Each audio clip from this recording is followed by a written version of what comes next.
हाँ, तो प्यारे बच्चों गुड मॉर्निंग। आज हम लोग क्लास 10th की जो मंथली एग्जाम चल रही है अभी, उसी क्वेश्चंस को आपके बीच रखेंगे और उसी क्वेश्चन का आज हम लोग डिस्कशन करेंगे। चलिए लेट ना करते हुए हम लोग आज डिस्कशन पे आते हैं। लेट ना करते हुए सीधे क्वेश्चंस पे आते हैं हम लोग। चलिए जी, क्वेश्चंस क्या है हमारा, क्वेश्चंस को देखेंगे हम लोग, सारी बात को सीखेंगे कि हाँ। चलिए जी, ये है हमारा क्वेश्चन है, बिहार बोर्ड के द्वारा यही क्वेश्चन पूछा गया था कल के एग्जाम में आप लोगों का, और ये आपका क्वेश्चन है, ठीक है। चलिए जी, इसी क्वेश्चन को हम लोग डिस्कस करेंगे और देखेंगे और बारी बारी से हम लोग सारी क्वेश्चंस को समझेंगे। चलिए, दिख रहा होगा क्वेश्चंस आप लोगों को। चलिए, क्वेश्चंस क्या है हमारा, पहला क्वेश्चंस को देखेंगे हम लोग कि पहला क्वेश्चन क्या है कि एस्पेनिंग जेनी के बारे में बताया गया है कि एस्पेनिंग जेनी के आविष्कारक कौन है। यही क्वेश्चन पूछा गया ना कि एस्पेनिंग जेनी का आविष्कार किसके द्वारा किया गया है। इस क्वेश्चन को पूछा गया है कि एस्पेनिंग जेनी का आविष्कार किसके द्वारा किया गया है। हम लोग क्या बताएंगे कि एस्पेनिंग जेनी का आविष्कार किसके द्वारा किया गया है। तो एस्पेनिंग जेनी का आविष्कार किया गया है कि जेम्स हारगिव्स के द्वारा किया गया है। किसके द्वारा किया है, तो जेम्स हारगिव्स के द्वारा किया है। ये तो हम बनाने के लिए क्वेश्चन में चलिए टिक कर दिए, हमारा क्वेश्चन बन गया। इतना ही नहीं करना है, आपको इसमें और कुछ जानना है। क्या होता है कि इसकी शुरुआत कब होती है, तो 1665 ईस्वी में होता है। कब होता है जी, तो 1665 ईस्वी में इसकी आविष्कार की जाती है। किसके द्वारा, तो जेम्स हारगिव्स के द्वारा इसकी शुरुआत की जाती है। और ये जो हमारा स्पिनिंग जेनी जो मशीन है हमारा, ठीक है, ये एक प्रकार का क्या है, मशीन है। इसका काम होता है कि ऊन और कपास को, किस चीज को, ऊन और कपास को काटने का काम होता है। ये हमारा एक प्रकार का मशीन है। स्पिनिंग जेनी जो है हमारा, स्पिनिंग जेनी जो हमारा क्या है, तो एक प्रकार का मशीन है। इसका काम, मुख्य काम क्या होता है इसका, तो ऊनों की कटाई करना व कपासों की कटाई करना इसका मुख्य काम है। और बता दें कि इसका जो आविष्कार हुआ था, कब हुआ था, तो 1765 ईस्वी में हुआ था। कब हुआ था, 1765 ईस्वी में हुआ था। आपसे अगला बार कहीं क्वेश्चन ऐसे पूछ सकता है कि स्पिनिंग जेनी का आविष्कार कब हुआ था, क्या बताइएगा, तो 1765 में हुआ था। कई जगह पे 1764 ईस्वी में लिखा रहता है, 1764, तो इस तरीके से लिखा रहता है। कई जगह पे आपको लिखा दिखेगा 1764-65, ठीक है, इस प्रकार से लिखा रहेगा। तो आप लोग क्या करिएगा, 1764-65 जिस प्रकार से ऑप्शन आपको दिखे उस प्रकार से क्या करना है, सही करना है। तो 64-65 में इसका आविष्कार हुआ था। चलिए जी, आगे हम लोग लेट न करते हुए अगली क्वेश्चन को देखेंगे हम लोग। अगला क्वेश्चन क्या है हमारा, चलिए जी अगली क्वेश्चन को देखेंगे हम लोग। अगला क्वेश्चन क्या है हमारा कि क्या बताया गया है कि राष्ट्रपिता के नाम से किन्हें जाना जाता है। तो राष्ट्रपिता के नाम से महात्मा गांधी को जाना जाता है। किन किन जाना जाता है, तो महात्मा गांधी को बताएंगे हम लोग कि राष्ट्रपिता के नाम से महात्मा गांधी को जाना जाता है। और महात्मा गांधी को राष्ट्रपिता कहा जाता है क्या, तो महात्मा गांधी को ऑप्शन क्या कौन सा हो जाएगा हमारा, तो ऑप्शन हो जाएगा हमारा, ऑप्शन नंबर डी हो जाएगा हमारा। इसका आंसर तो कर देंगे डी हम। लेकिन और भी जान लेते हैं कि महात्मा गांधी जो है हमारे गांधी जी हैं, उनको और क्या क्या कहा जाता है, जैसे कि राष्ट्रपिता कहा जाता है, बापू कहा जाता है, और क्या कहा जाता है, महात्मा कहा जाता है। महात्मा, बापू और राष्ट्रपिता किनको कहा जाता है, तो सब गांधी जी को कहा जाता है। तो हम लोग क्या कर देंगे इसको, महात्मा गांधी इसका आंसर हो जाएगा। चलिए आगे देखते हैं हम लोग। अगला क्वेश्चन क्या है हमारा, अगला क्वेश्चन को देखेंगे हम लोग। Visvesvaraya iron and steel plant कहाँ पर स्थित है। Visvesvaraya iron and steel plant कहाँ पे स्थित है जी, तो हम लोग बताएंगे कि ये जो है ये आयरन प्लांट कहाँ पे है, तो भद्रावती में है। ऑप्शन नंबर ए हम बता देंगे कि भद्रावती में है।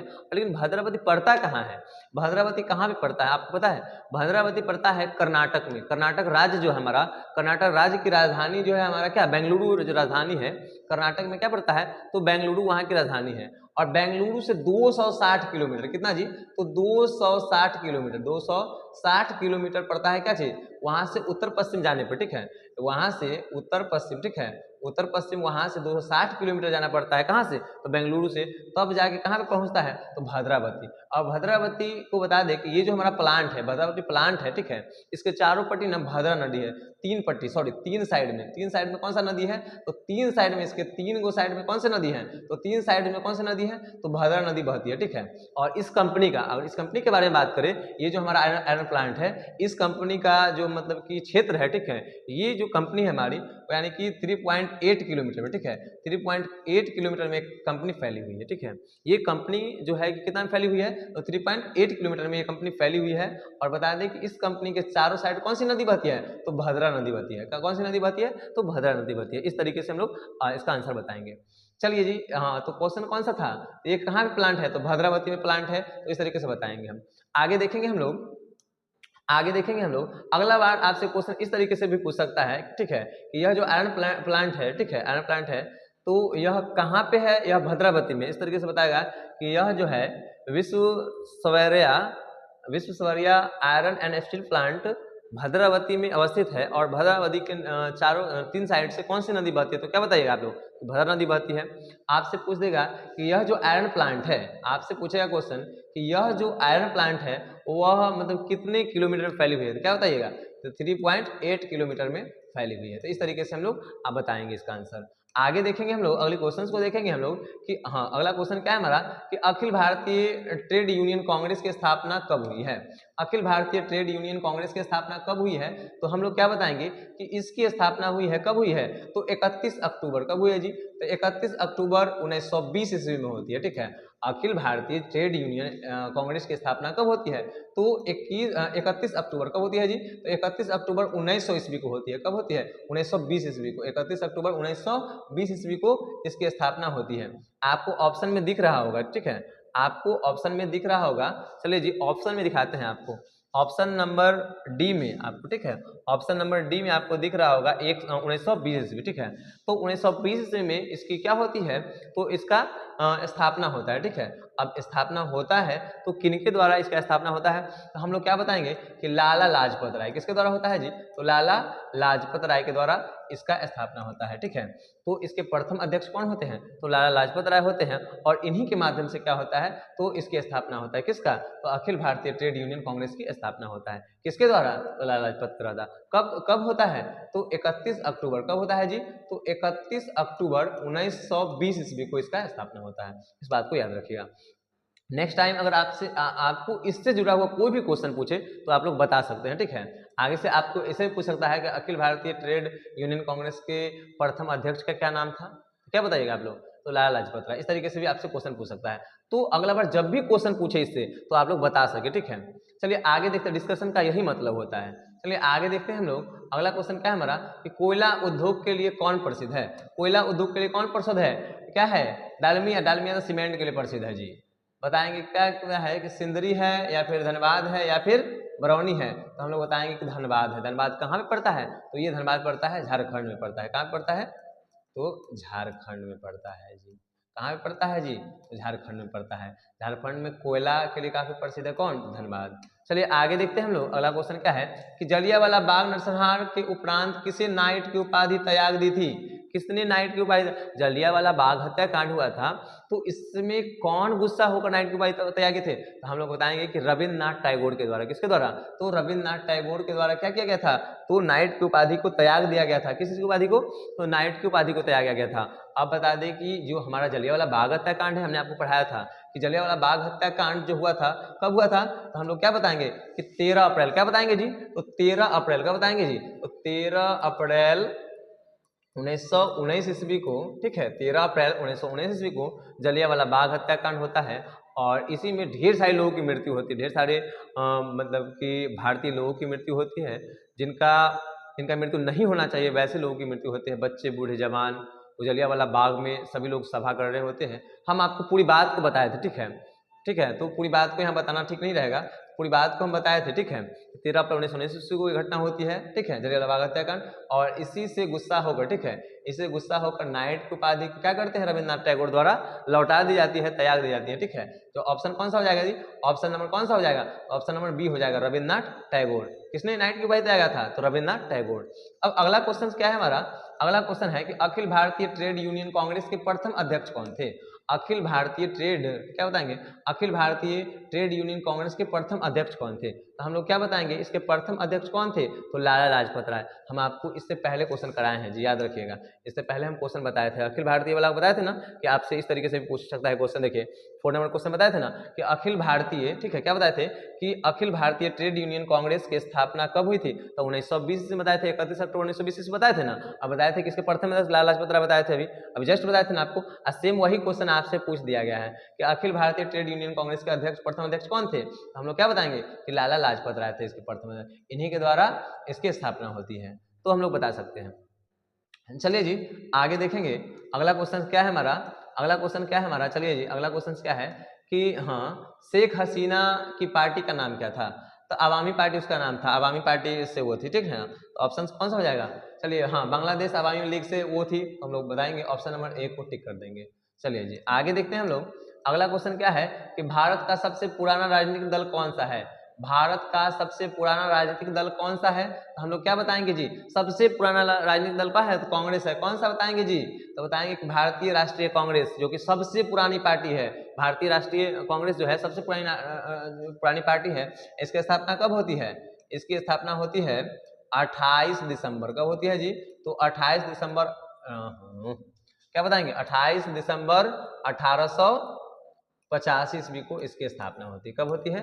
तो 28 दिसंबर 1885 ईस्वी को इसकी स्थापना होती है। किसकी?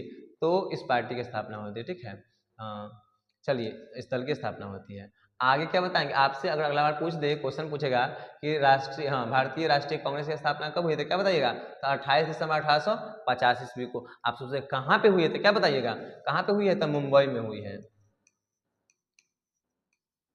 मुंबई में हुई है। ठीक है, मुंबई में, महाराष्ट्र में इसकी स्थापना हुई थी। किसमें? तो क्या बताएंगे, कुछ मोपला करके कुछ था कि कुछ संस्कृति विद्यालय में हुआ था। ठीक है, किसी संस्कृति विद्यालय में इसकी स्थापना हुई थी, तो वो भी बात को बताया गया था। चलिए आगे देखेंगे हम। अगला क्वेश्चन क्या है हमारा कि जनमत पर आधारित शासन है। जनमत पर आधारित शासन कौन सा है जी? जनमत पर आधारित शासन कौन सा है? हम लोग क्या बताएंगे, जनमत पर आधारित शासन कौन है? तो हम लोग बताएंगे कि जनमत का मतलब क्या होता है? जनता के मन और जनता के मत पर, जनता के मत पर आधारित शासन कौन सा है? तो जनता के मन करेगा उसको वोट देगा। तो क्या हो जाएगा इसमें? जनता से संबंध है तो लोकतंत्र बताएंगे। जनमत यानी कि जनता का मत, जनता का मन, जनता का मत, तो क्या बताएंगे जी? तो जनमत पर आधारित शासन होता है लोकतंत्र। लोकतंत्र में जनता के मन करेगा से करेगा। जनता को मन करेगा आपको सरकार बना देगा, जनता को मन करेगा आपको रोड पर ला देगा। ठीक है, तो इस तरीके से होता है लोकतंत्र में। ठीक है, तो जनमत पर आधारित शासन कौन सा हो जाएगा जी? तो लोकतंत्र हो जाएगा, जो कि ऑप्शन नंबर क्या है हमारा? तो ऑप्शन नंबर ए है हमारा। आगे देखेंगे हम लोग कि राजनीतिक दलों की नींव सर्वप्रथम किस देश ने क्या बताया गया है? क्वेश्चन है हमारा 11 नंबर कि राजनीतिक दलों में नींव सर्वप्रथम किस देश में पड़ी? राजनीतिक दल में, ठीक है, राजनीतिक दलों की नींव सर्वप्रथम किस देश में पड़ी थी? हम लोग बताएंगे ब्रिटेन में। कहाँ पे राजनीतिक दल सर्वप्रथम कहाँ पे ये इसकी नींव पड़ी थी? तो ब्रिटेन में पड़ी थी, जो कि हमारा ऑप्शन नंबर कौन सा है जी? तो ऑप्शन नंबर ए है हमारा। ऑप्शन नंबर कौन सा है?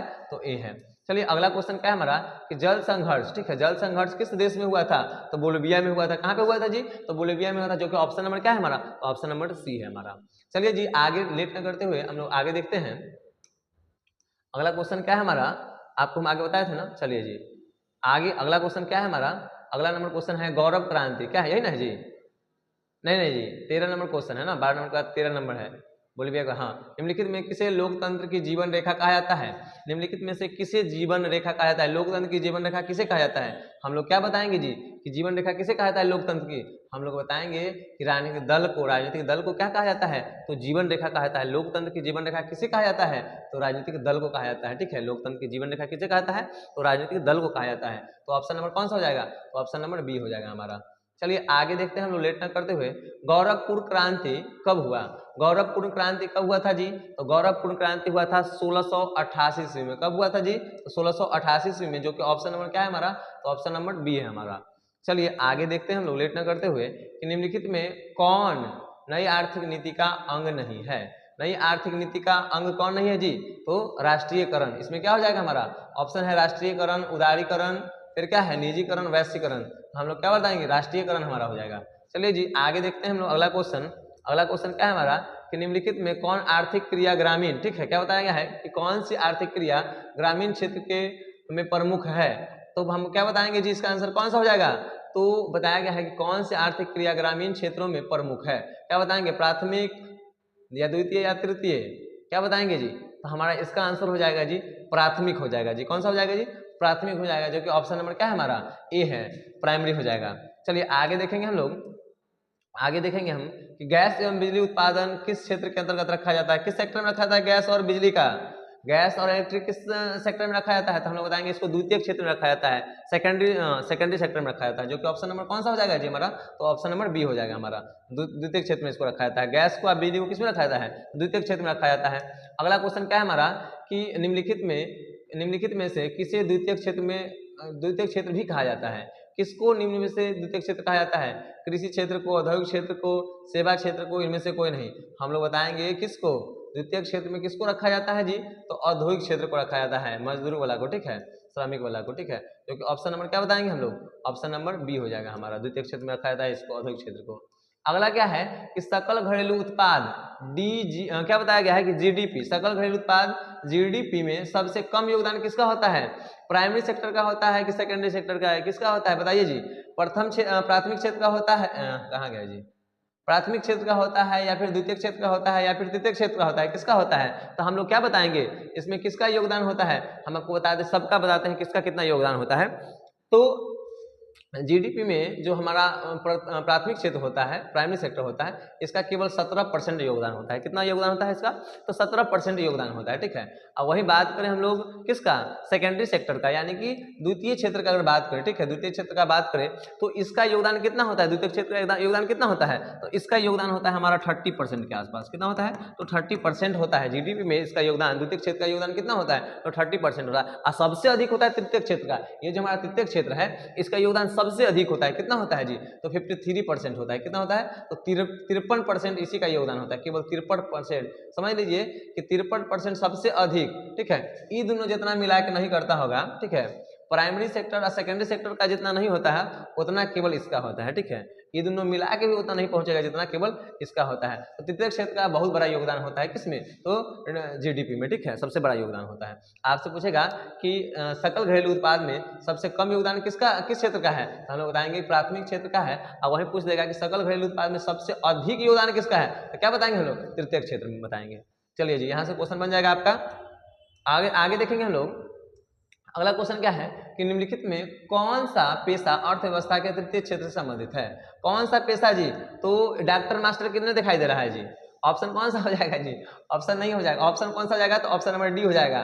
मास्टर साहब इधर दिख रहे हैं, ठीक है। तो हम लोग टीचर को, शिक्षक को ये करेंगे, ठीक है। ये तृतीय क्षेत्र में आ जाएगा, सेवागार क्षेत्र में।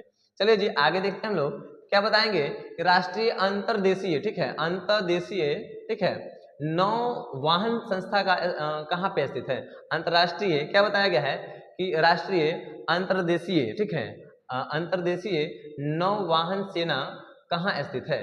नौवहन सेना कहाँ पे स्थित है जी? यही पूछा है ना, नौवहन संस्था है। ये क्वेश्चन फिर से देखेंगे हम लोग, इस क्वेश्चन को फिर से देखेंगे। क्या क्वेश्चन कह रहा है कि राष्ट्रीय अंतर्देशीय नौवहन संस्था कहाँ पर स्थित है? तो हम लोग क्या बताएंगे कि यह ना अपना पटना में स्थित है। कहाँ पे जी? तो बिहार के पटना में स्थित है। पटना किसकी राजधानी है? तो ये बिहार की राजधानी है, ठीक है। यहीं पे इस संस्था कहाँ पे है? तो यहीं पे स्थित है। आगे देखेंगे जी, अगला क्वेश्चन क्या है कि पारादीप बंदरगाह किस राज्य में है? पारादीप बंदरगाह किस राज्य में है जी?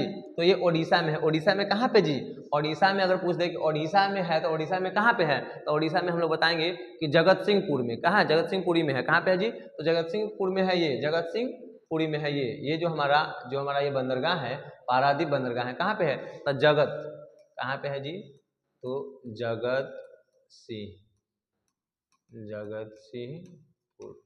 जगतसिंहपुर में ये पड़ता है। चलिए जी, आगे देखेंगे। और राज्य पूछा है ना जी, राज्य पूछा है तो ये बताएंगे। अगर जगह पूछ दे, स्थान पूछ दे, क्या बताएंगे? जगतसिंहपुर में बताएंगे। चलिए जी, ओडिशा हो जाएगा इसका आंसर। आगे देखेंगे हम लोग। आगे क्या है हमारा कि कुशहा तटबंध किस नदी से संबंधित है? कुशहा तटबंध का संबंध किस नदी से है? हम लोग क्या बताएंगे? कुशहा तटबंध किस नदी से संबंधित है? हम बताएंगे कुश, यहाँ पे बताएंगे कुश से संबंधित है कोसी। कोसी 10 बार बोलिएगा, पूरा आंसर आ जाएगा जी। ऑप्शन नंबर कौन सा हो जाएगा हमारा? तो ऑप्शन नंबर बी हो जाएगा हमारा। कुशहा तटबंध का संबंध है किससे? तो कोसी नदी से। कोसी। तो आप लोग इस तरीके से ही बता सकते हैं। अब बता दें इससे जुड़े हुए, और आपको बता दें ये जो हमारा कोसी नदी है, ठीक है, तो ये हमारा तटबंध किससे जुड़ा हुआ है? हम बता दें कोसी नदी से। अब बता दें कि एक ना फेमस सा क्वेश्चन है बिहार बोर्ड का, आपसे कई बार एग्जाम में पूछा गया, बहुतों बार रिपीट हुआ है। क्या रिपीट हुआ है कि जो हमारा कोसी नदी है, ठीक है, यहाँ से क्वेश्चन बनता है क्या कि बिहार का शोक के नाम से किस नदी को जाना जाता है? बिहार का शोक किसे कहा जाता है? हम लोग क्या बताएंगे? कोसी नदी को कहा जाता है। बिहार का शोक किसको कहा जाता है? तो कोसी नदी को कहा जाता है। चलिए जी, तो ऐसे क्वेश्चन बनता है। आगे देखेंगे हम लोग। अगला क्वेश्चन क्या है कि संचार का सबसे लोकप्रिय साधन क्या है? संचार का सोचना भी है इसमें, एकदम हमेशा हर इंसान के पास होता है संचार। आप लोग बताइएगा कमेंट में इसका आंसर। छोड़ दे इसको, हम इसको नहीं बताएं। आप लोग प्रयास कीजिए कि इसका कमेंट में आप लोग आंसर बताइएगा। क्या हो जाएगा? संचार का जो अभी संचार सबके पास होता है जी, ठीक है। संचार का सबसे लोकप्रिय साधन सबके पास होता है, हर व्यक्ति के हाथों में होता है, कौन सा हो जाएगा जी? तो इसका हो जाएगा आंसर मोबाइल हो जाएगा, ठीक है, मोबाइल इसका हो जाएगा। जो ऑप्शन नंबर क्या हो जाएगा हमारा? ऑप्शन नंबर सी हो जाएगा हमारा। चलिए जी आगे देखते हैं हम लोग कि नहरकटिया कहाँ स्थित है। क्या बताया गया है? नहरकटिया कहाँ पे स्थित है? तो असम में है जी। नहरकटिया कहाँ पे स्थित है जी? तो असम में है। ऑप्शन नंबर कौन सा हो जाएगा जी? तो ऑप्शन नंबर बी हो जाएगा। नहरकटिया कहाँ पे स्थित है? तो असम में स्थित है। आगे देखेंगे हम लोग कि पूर्व मध्य रेल का मुख्यालय, अगर हाजीपुर में आप पैदा लिए हैं, ठीक है, अगर आपकी जन्म हाजीपुर की धरती पे हुई है, अगर आपको इस क्वेश्चन का आंसर पता नहीं है तो आपको पानी में डूब के मर जाना चाहिए। क्या हो जाएगा हमारा इसका आंसर जी? पूर्व मध्य रेल का मुख्यालय कहाँ है? तो पूर्व मध्य रेल का मुख्यालय हाजीपुर में है, ठीक है, अपना हाजीपुर में पूर्व मध्य रेल का मुख्यालय है, ठीक है। तो आपसे पूछेगा, ठीक है, आपसे क्वेश्चन बनता है, ठीक है, ये क्वेश्चन बनता है और ये पूछा भी गया है कि पूर्व मध्य रेल का मुख्यालय कहाँ पे है? तो हाजीपुर में है, जो कि ऑप्शन नंबर क्या हो जाएगा हमारा? ऑप्शन नंबर बी हो जाएगा। ऑप्शन नंबर क्या हो जाएगा? तो ऑप्शन नंबर बी हो जाएगा हमारा। उसके बाद आपसे पूछेगा कि पूर्व मध्य रेल का मुख्यालय किस जिले में है? तो क्या बताइएगा जी? हाजीपुर किस जिले में पड़ता है? तो वैशाली जिले में पड़ता है। और वैशाली जिला किस राज्य में पड़ता है? तो बिहार में पड़ता है। इस बात को गौर कीजिएगा, ठीक है। आगे देखेंगे हम लोग तो हाजीपुर में कहाँ पड़ता है जानते हैं जी? हाजीपुर में रामाशीष चौक के पास, ठीक है।